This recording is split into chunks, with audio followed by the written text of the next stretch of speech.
खबर ग्वालियर से है, जहां ग्वालियर के बालाबाई का बाजार में बने अरिहंत कॉम्प्लेक्स में तड़के ही सुबह आग लग गई है। आपको बता दें, इस आग से कॉम्प्लेक्स में बनी करीब 1 दर्जन दुकानें जलकर खाक हो गईं।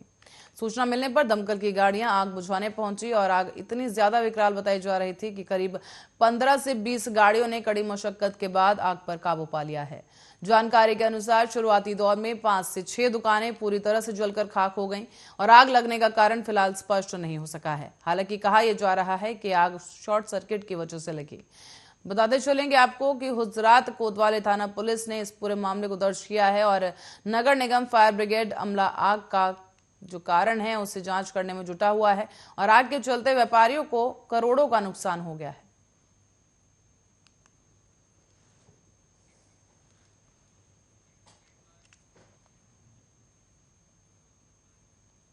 तो वहीं जांजगीर चांपा जिले के टेंपल सिटी शिवरी नारायण में जबरदस्त दर्दनाक सड़क हादसा हो गया है। मिली जानकारी के अनुसार ये पूरा हादसा शिवरी नारायण थाना क्षेत्र के ग्राम देवरी का बताया जा रहा है।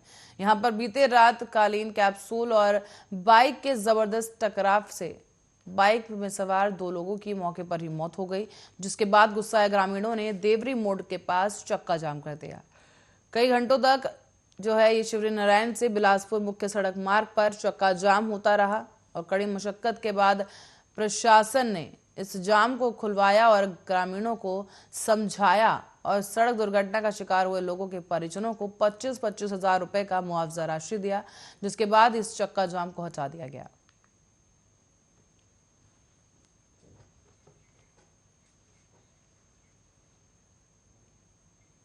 बढ़ेंगे आगे की तरफ और रुक करेंगे अगली खबर की ओर। बिलासपुर में अपहरण का एक मामला सामने आया है, जहां अपहरण के बाद हत्या कर दी गई शख्स की और इसकी वजह से सनसनीखेज वारदात के सामने आने के बाद से ही इलाके में दहशत का माहौल है।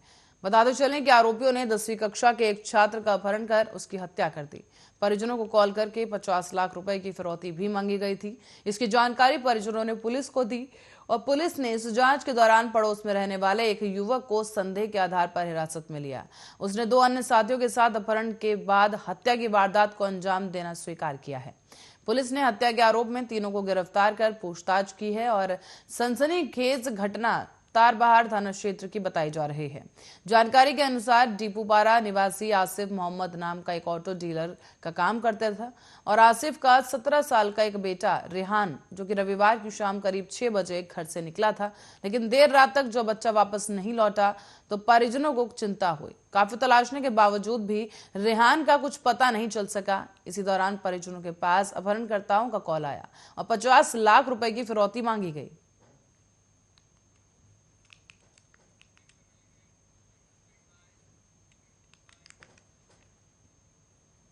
तो वहीं कांग्रेस को छोड़कर बीजेपी में शामिल हुए मध्य प्रदेश के दिग्गज नेता ज्योतिरादित्य सिंधिया छत्तीसगढ़ दौरे पर रहे। इस दौरान सिंधिया ने राहुल गांधी के द्वारा दिए गए 2 हिंदुस्तान वाले बयान पर सिंधिया ने करारा जवाब दिया है। रायपुर एयरपोर्ट पर मीडिया से बातचीत के दौरान सिंधिया बोले कि ऐसा बयान कोई भारत का नागरिक नहीं दे सकता। दरअसल केंद्रीय बजट पेश होने के बाद बजट समझाने के लिए रायपुर में केंद्रीय मंत्री ज्योतिरादित्य सिंधिया ने एक प्रेस कॉन्फ्रेंस की। इससे पहले सिंधिया की एयरपोर्ट पर जो है बीजेपी नेताओं ने जोरदार उनका स्वागत किया और इसी दौरान सिंधिया ने मीडिया से भी बातचीत की, जहां उन्होंने राहुल गांधी के बयान पर यह प्रतिक्रिया दी कि 2 देश में बांटा गया है, ऐसा बयान कोई भारत का नागरिक नहीं दे सकता। मेरा देश भारत है, मेरा देश एक है, मेरा देश एक परिवार है। उन्होंने आगे कहा कि भाई भाई की संस्कृति मेरे देश में है। शायद राहुल गांधी का संदर्भ 2014 के पहले वाले भारत को लेकर है, जहां प्रगति नहीं होती थी, विकास नहीं होता था, भ्रष्टाचार का ही बोलबाला था। मोदी जी के पहले दूसरी परिस्थिति थी, मोदी जी के बाद दूसरा देश दिखा है जहां पर भ्रष्टाचार पर अंकुश लगा है, विकास के द्वार खोले गए, अंत्योदय के आधार पर केवल अपना हक नहीं बल्कि विकास के नए आयाम दिए गए हैं।